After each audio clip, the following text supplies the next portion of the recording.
রাখাল রাহা সাম্প্রতিক সময়ে খুব পরিচিত নাম। আল্লাহ সুবহানাহু ওয়া তাআলার ব্যাপারে তার মতো জঘন্য কথা বলার ধৃষ্টতা বাংলাদেশে খুব কমই দেখিয়েছে।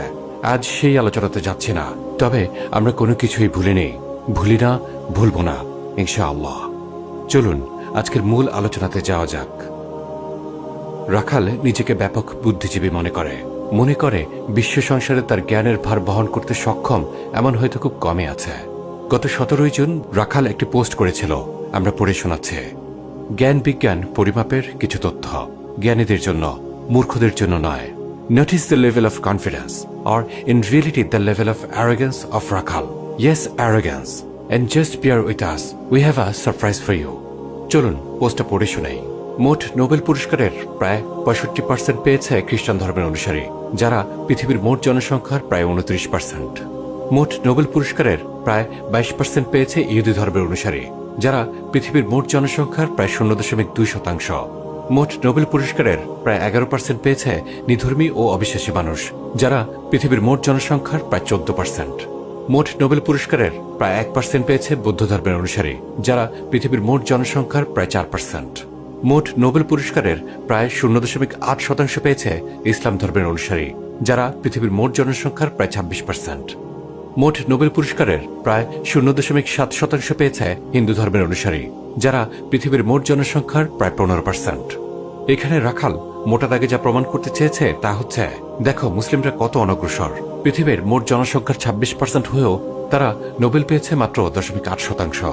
যদিও রাখালের সাবলিমিনাল মেসেজে এই নোবেল প্রাইজের সাথে অগ্রসর কিংবা অনগ্রসরতার হোল ফ্রেমিংটাই ভুল।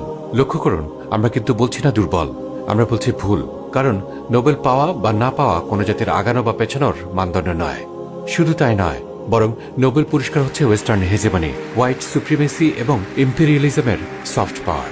এটি আমাদের কথা নয়, বরং একাডেমি অ্যাপ্রুভড। 2009 সালে শান্তিতে নোবেল পেয়েছিল তৎকালীন American president Barack Obama. Barack Obama আর শান্তি, বিষয়টি হচ্ছে উত্তর এবং দক্ষিণ মেরুর মতো। লক্ষ্য করুন নোবেল কমিটির প্রাক্তন সেক্রেটারি কি বলেছিল।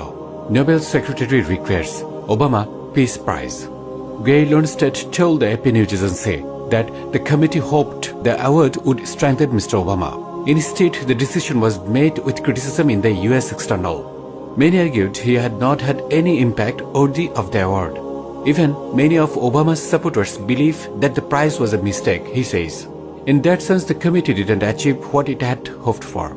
Daily Gesture একটি আর্টিকেল আছে, আপনারা দেখে নিতে পারেন।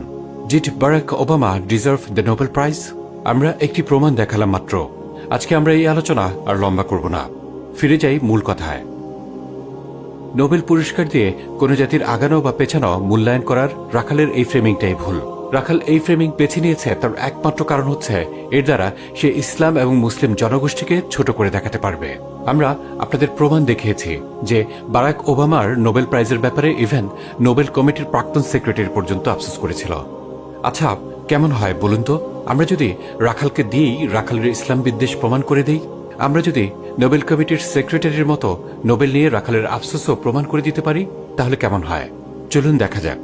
3 জানুয়ারি 2026 ভেনেজুয়েলায় ইউএস আগ্রাসন নিয়ে রাখাল পোস্ট করেছে। একটা দেশ আরেকটা দেশের নির্বাচিত প্রেসিডেন্ট ও তার স্ত্রীকে বোমা মেরে অপহরণ করে নিয়ে গেল। অপহরণকারী দেশটা পৃথিবীর সর্বাধিক র্যাঙ্কিং বিশ্ববিদ্যালয়ের মালিক, সর্বাধিক নোবেল লরিয়েটের অধিকারী, সর্বাধিক মানবাধিকার চর্চার গৌরবধারী। পৃথিবীর এই অন্ধকার আলোর পাপ, অন্ধকারের ফসল নয়। অন্ধকারকে চেনা যায়, তার অন্তত প্রতারণা নেই।